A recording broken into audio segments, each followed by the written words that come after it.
하나님이 일하신다. 사도행전 16장 9절에서 15절 말씀 가지고 오늘도 하나님을 진심으로 경험하겠습니다. 올해도 어김없이 미국에는 자연재해로 인해서 많은 것을 또 잃었습니다. 1년이면 한 번씩 지역은 달라도 자연재해는 비슷한 시기에 반복해서 오고 있습니다. 그럼에도 불구하고 인간의 노력으로는 이 재해를 감당할 만한 능력이 없습니다. 그러다 보니까 늘 반복되지만 동일하게 가슴 아픈 사연들이 항상 들려오곤 합니다. 이 자연재해를 어떻게 이해할 수 있을까? 이 우주가 자연적 발생이라고 보기에는 이런 놀라운 섭리들을 어떻게 증명할 수 있을까? 인간이 이 섭리를 완벽히 해석할 만한 능력이 없다라는 것 우리가 말하지 않아도 잘 알고 있습니다. 생사화복을 내 마음, 내 뜻대로 조절하는 것은 불가능한 일일 것입니다. 그렇다면 누군가가 이 놀라운 규칙으로 능동적인 에너지를 발생하면서 진행하고 있어야지만이 가능하다고 봐야 되지 않느냐? 이겁니다. 모든 것이 프로그램화되어 있어서 거기에 맞는 에너지를 가지고 규칙에 따라서 움직이게 된다는 거죠. 다시 말해서 그 프로그램을 움직이는 주체가 반드시 존재해 줘야 된다는 거예요. 그것을 성경은 삼위일체 하나님이라고 밝히고 있습니다. 그 움직일 수 있는 에너지, 이 에너지는 인간 스스로 만들어내지 못하는 영역이에요. 우리의 몸을 다시 한번 생각해 볼게요. 우리의 몸이 지금 움직이고 있습니다. 저도 이렇게 움직이고 있는데 단순히 어떤 음식물을 취했기 때문에 움직인다 보기에는 보이지 않는 에너지가 분명히 흐르고 있습니다. 자석 같은 경우 그렇잖아요. 그죠? 자기장이라 그래서 보이지 않기 때문에 이렇게 색가루를 올려보니까 자기장 모양이 이렇게 나타난다고 확인이 되지 않습니까? 우리가 잘 아는 바람 같은 경우도 그래요. 보이지 않지만 에너지가 있습니다. 그러니까 모든 것이 보이는 것도 있지만 그 안에 보이지 않는 에너지가 흐른다는 거 우리 잘 알고 있습니다. 따라서 그 에너지를 주관하는 운영자가 분명히 있어야 되는 거죠. 그래서 그 에너지가 능동성을 가진다는 거죠. 그것을 사람들은 이해하기를 영혼이 있다, 기가 있다 이런 표현을 하지 않습니까? 결국 과학의 발달이니 뭐니 해도 이 부분에 대해서는 인정할 수밖에 없는 거예요.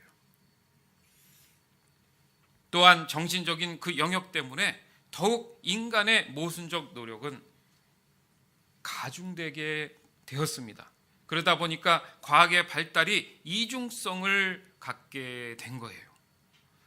그런데 우리가 잘 아는 예배 때마다 쓰는 하나님은 영이시니 예배하는 자가 신령과 진정으로 예배해야 한다 라는 이 말이 바로 하나님은 보이시는 분이 아니라는 거죠. 따라서 하나님을 예배하는 사람들, 예배를 위한 것은 하나님과 동일한 존재의 의미로 하나님께 반응해 줘야 된다는 거죠. 그것이 내 마음, 내 생각과 내 뜻과 성품을 다해서 드려질 때 하나님을 만날 수 있다는 거예요. 따라서 하나님이 일하시는 방법도 하나님은 보이시지 않지만 우리 주변에서 늘 일하고 계신다는 것을 말하고 있습니다.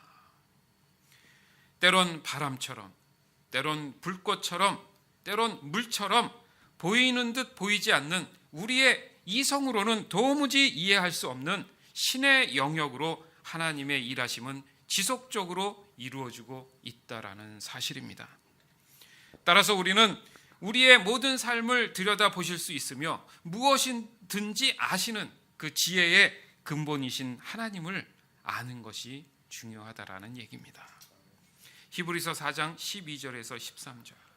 하나님의 말씀은 살아있고 힘이 있습니다. 양쪽에 날이 선 칼보다도 더 날카로워서 우리의 혼과 영과 관절과 골수를 쪼개며 마음속에 있는 생각과 감정까지 알아냅니다. 하나님 앞에서 숨길 수 있는 것은 아무것도 없습니다. 모든 것이 다 드러나기 때문에 그분 앞에서 우리의 모든 것을 보여드려야 합니다. 아멘. 아멘. 자, 이 말씀이 바로 하나님이 일하신다는 확증을 주시는 말씀이에요. 우리가 모르는 사이에도 하나님은 모든 것을 아시기 때문에 지속적으로 지금 일하고 계신다고 봐야 한다는 것입니다. 요한복음 5장 17절. 그러나 예수님께서는 그들에게 이렇게 말씀하셨습니다. 내 아버지께서 지금까지 항상 일하시니 나도 일한다. 아멘. 아멘. 하나님은 우주를 창조하신 이후로 지금까지 쉬신 적이 사실은 없습니다. 여러분, 예전에 안식에 대한 설교를 서로 나눈 적이 있어요. 그래서 안식에 대한 이 올바른 이해가 있을 때 하나님의 일하심을 정확히 이해할 수 있는 겁니다. 왜냐하면 창세기 2장 2절에서 3절 말씀과 요한복음 5장, 좀 전에 읽었던 5장의 말씀에 나오는 안식일에 대한 그 문제 때문에 종교 지도자들이 예수님을 넘어뜨리려고 했어요. 그러나 예수님은 명쾌한 해석으로 이 모든 것을 정리해 주십니다. 이 한마디로요. 내 아버지께서 지금까지도 항상 일하시기 때문에 나도 일한다. 그러니까 일하시고 계신다는 거죠. 여기서 한 가지 알 수 있는 것이 바로 삼위일체 하나님은 함께 일하신다는 사실을 알 수 있다는 거죠. 마치 물이 분리될 듯 분리되어지지 않으면서도 분명히 물의 본연의 성분을 지니고 있는 것처럼 말입니다. 그래서 성경은 삼위일체 하나님께서 항상 일하실 때 바람이나 불이나 물로 자주 표현되는 것입니다. 이런 성경적 전제로 본다면 오늘 본문을 통해서도 하나님이 사람들 사이에서 자연스럽게 일하고 계시는 것이 좀 더 현실감 있게 느껴질 수 있다라는 거예요. 오늘 본문은 바울의 환상 중에 마게도니아 사람 한 사람이 나타나서 바울 자신에게 마게도니아로 올 것을 손짓하는 것을 보게 됩니다. 그때 하나님이 주시는 마음이 그곳에 가서 그들에게 복음을 전해야 되는구나. 그렇게 하라고 하시는구나. 여기서도 알 수 있듯이 모든 하나님의 일, 사역들의 우리의 삶의 모든 것이 하나님이 주관하고 계신다는 것임을 우리는 깨달아야 됩니다. 결국 복음은 하나님의 일하심에 지속적으로 이루어지고 있었다. 우리가 알던 모르던 그 상황들은 계속 진행되고 있었다는 것을 우리는 깨달아야 된다는 얘기입니다. 부르심과 순종은 하나님의 일하시는 방법이에요. 즉 하나님이 부르셨다는 것은 하나님이 일하고 계신다는 것입니다. 그러면 순종은 무엇이냐? 하나님의 은혜를 깨닫는 것이기 때문에 그것을 받아들이고 바로 행동으로 실천하게 된다는 겁니다.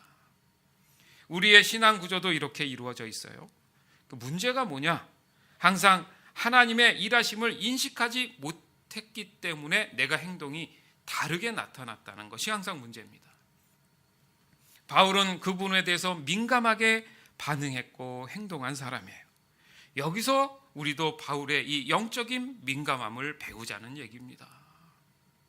왜냐하면 하나님이 일하신다는 것은 우리도 우리의 삶에서도 하나님의 은혜에 의해서 진행되어야만 가장 이상적인 삶을 누릴 수 있기 때문에 그렇습니다.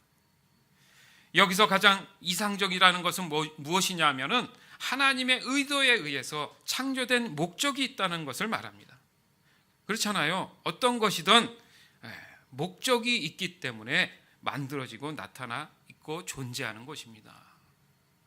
따라서 하나님이 일하신다는 것은 우리에게 상당히 중요한 행동 지침이 될 수 있는 거예요. 우리의 신앙을 돌아보면 중심 위치에 따라서 상당히 다른 방향으로 움직일 수 있다라는 겁니다. 하나님 중심이냐 내 중심이냐에 따라서 방향이 달라질 수 있다라는 거예요. 대부분의 사람들은 자신의 경험이나 지식을 신뢰하고 있습니다. 그래서 그 결과도 자신들이 감당해야 하는 경우를 많이 보게 된다는 거예요. 사실 하나님이 일하시면 그런 것들로부터 자유하기 때문에 상당 부분 나쁜 스트레스를 받지 않게 됩니다. 하나님이 주관하시니까요. 바울의 순종은 그렇습니다. 하나님이 일하시는 것을 날마다 경험하고 있는 상태이기 때문에 바울도 어느 순간부터 하나님이 일하시는 게 자연스러워졌어요. 그러니까 자기보다는 하나님이 말씀하시면 움직이는 사람이 됐다는 거죠. 보면 그렇잖아요. 늘 그런 방법으로 바울은 순종하며 살아갔다는 얘기죠. 이것은 바울에 관한 얘기만이 아니라는 거예요. 지금을 살아가는 우리도 이렇게 반응할 줄 알아야 된다는 거죠. 그러면 내가 걱정, 근심이 없어지는 거죠. 그렇잖아요. 앞서 걱정하는 경우가 내 생각 때문에 그렇지 않습니까? 내 불안함과 믿음이 약함 때문에 그런 거예요. 그러나 하나님이 일하시는 걸 내가 깨닫고 알기만 한다면 따라만 가면 되지 않습니까? 그렇죠? 하나님은 모든 것을 선하고 복을 주시는 분이다. 너무 잘 알고 있지 않습니까? 뭐 그 길을 따라가면 되는데 항상 내가 그것을 앞서 나가기 때문에 항상 일을 그르칠 수 있다라는 얘기가 된다는 거예요. 하나님은 다양한 방법으로 하나님의 일하심을 사람을 통해서 역사하십니다. 거기서 하나님을 인식하는 경우가 있고 그렇지 못한 경우로 나눠지면서 결과가 달라진다는 거예요. 그래서 그걸 증명하기 위해서 항상 우리가 얘기하는 게 보편성입니다. 보편성. 수학에서 제일 많이 쓰지 않습니까? 그죠? 2 더하기 2는 4다. 모든 사람이 맞다고 하지 않습니까? 자, 성경적인 것도 그래요. 한 사람만 맞다고 해서 신뢰하지 못해요. 늘 세 사람이 존재합니다. 보증도 마찬가지잖아요. 그러니까 무슨 얘기를 했을 때 그 사람에 대한 관심이 있는 사람이라면 세네 사람이 같은 얘기를 하면 그걸 순종해 줘야지 맞는 거예요. 그러니까 아니다 그러면 한 사람만 아니다 그러면 주관적이잖아요. 그러나 세네 사람이 그게 맞다고 하면 객관성이 있다고 보는 거예요. 그걸 보편성이라고 하는 거예요. 그러면 그 말을 따라주면 그 사람이 복된 삶을 살 수 있다. 이 얘기를 하는 겁니다. 하나님이 바울을 통해 일하시는 경우에도 그래요. 바울이 하나님의 일하심을 잘 반응할 수 있도록 준비되었다는 얘기가 되는 거예요.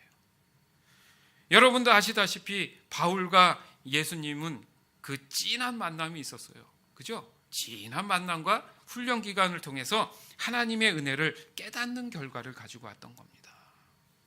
이것은 바울만의 경우가 아니란 얘기예요.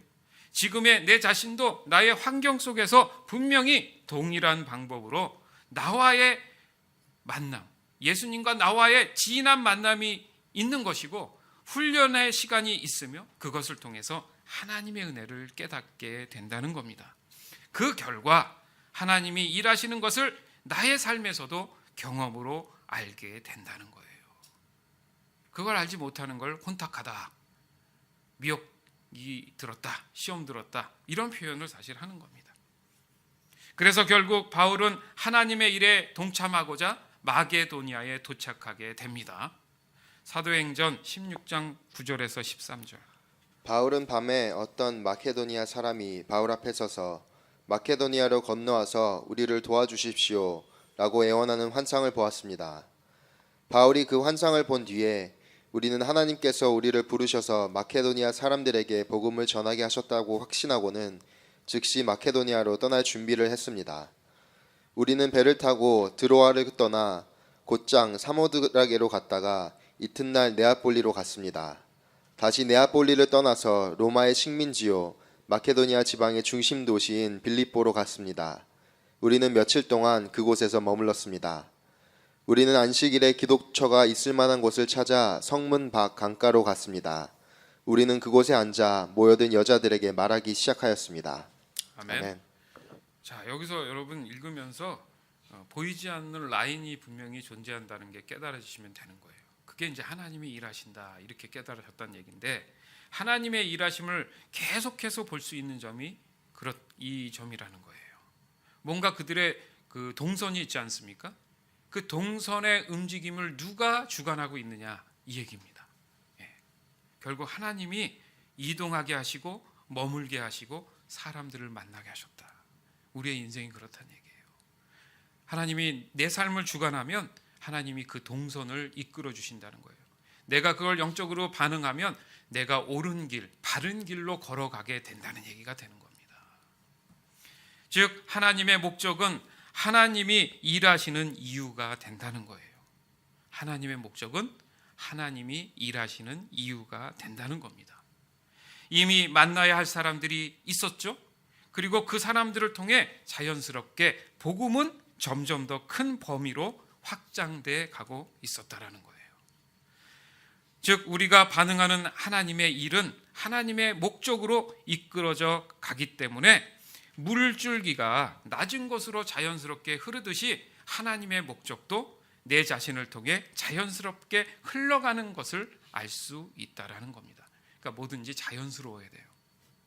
왜 부자연스러우면 불편하잖아요. 그런 얘기 하잖아요. 아이 부자연스러워. 그런데 자연스럽다 야. 상당히 좋은 표현이지 않습니까? 그러니까 신앙도 자연스러워야 돼요.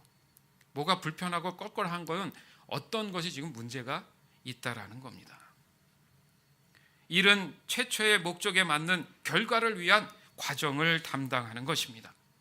또 한 가지 중요한 것은 하나님의 일하심은 사람들이 할 수 있는 일은 사람들이 하게 하세요. 그러나 사람들이 할 수 없는 그 이상의 영역에 대해서는 하나님이 직접 일하시는 것을 볼 수 있습니다.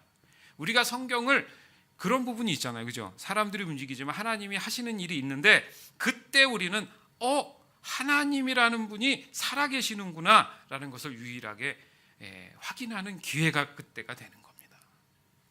사도행전 16장 14절에서 15절. 그 여자들 중에 두아디라라는 도시에서 온 루디아라는 여자가 있었습니다.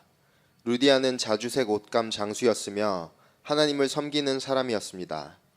루디아가 바울의 말을 귀담아 들을 수 있도록 주님께서 그녀의 마음을 여셨습니다. 루디아와 그 집안 식구들이 다 세례를 받았습니다.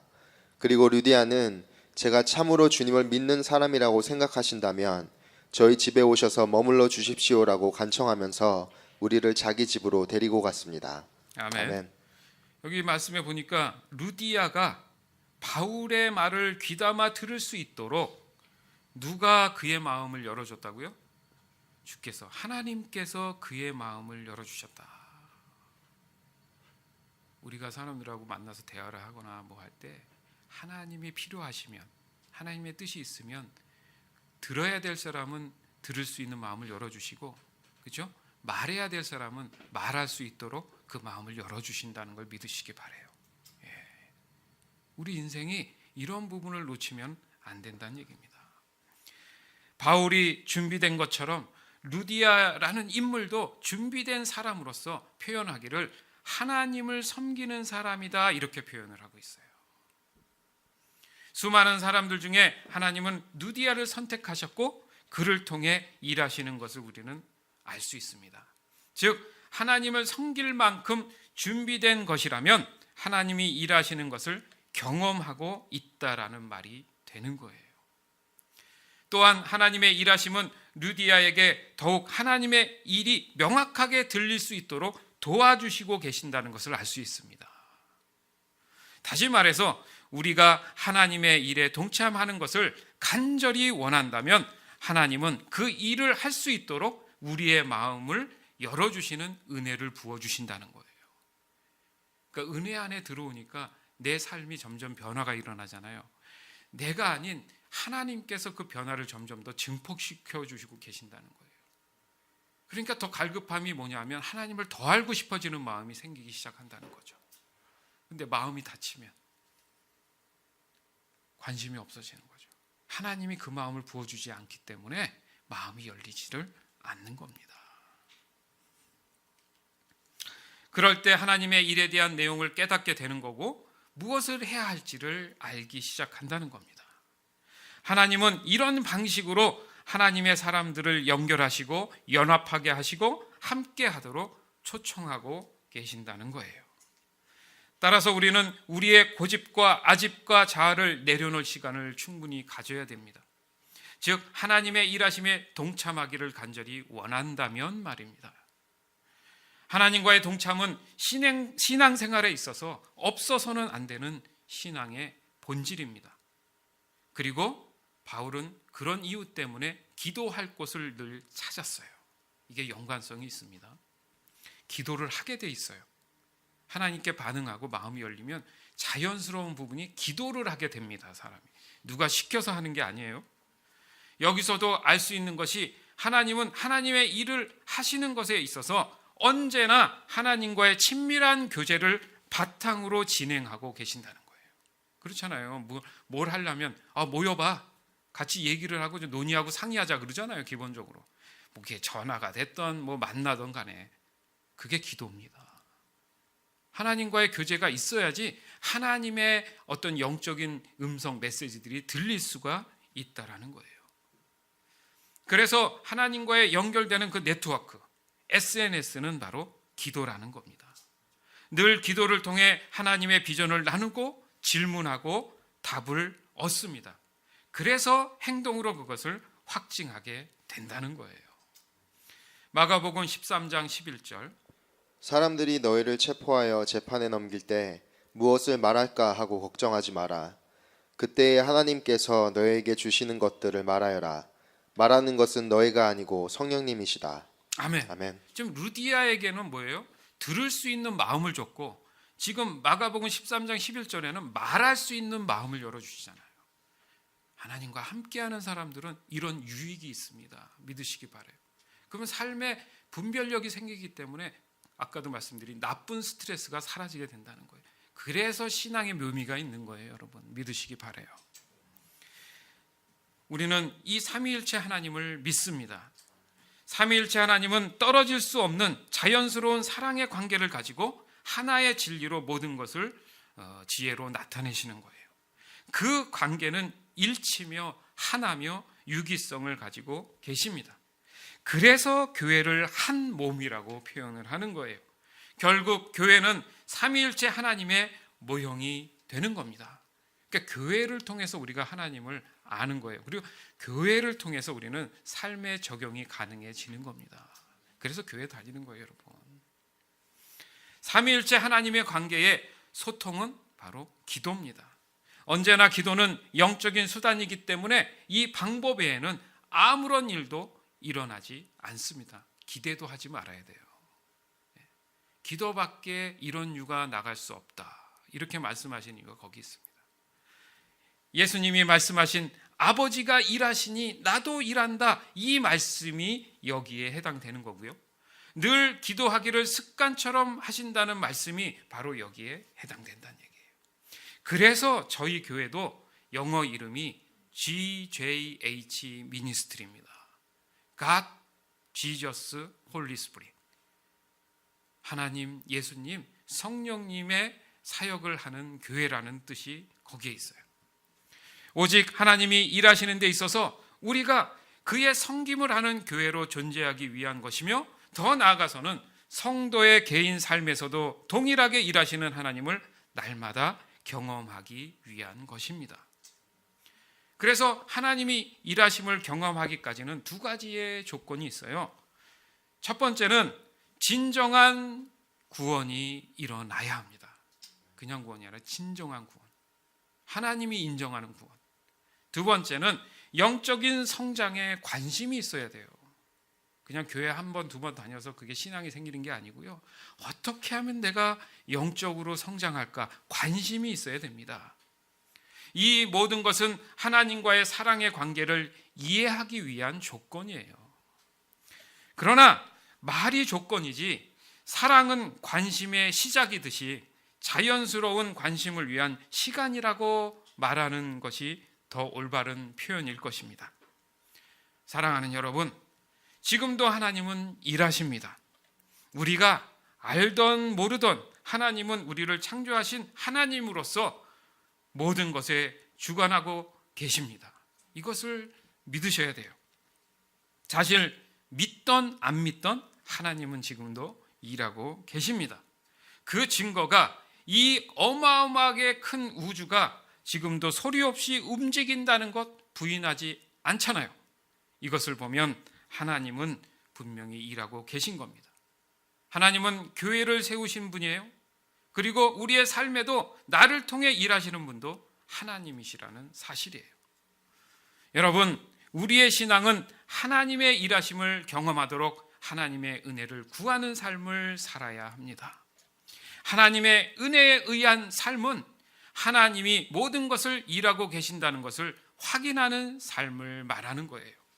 따라서 내 뜻, 내 마음대로 되는 것이 쉽지 않지만 하나님이 일하시면 그 길을 만드시고 아시기 때문에 문제없이 그 인생이 평탄함을 유지하게 된다는 것을 믿으시기 바라요.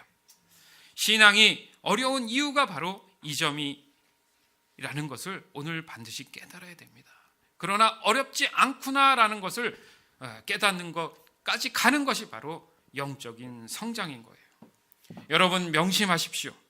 우리의 창조는 오직 하나님의 영광을 위한 것입니다. 그럼에도 불구하고 우리가 누릴 수 있는 자유는 바로 하나님의 모든 것을 하나님의 은혜로 누릴 수 있다라는 소망에서 시작된 것이기 때문에 그렇습니다.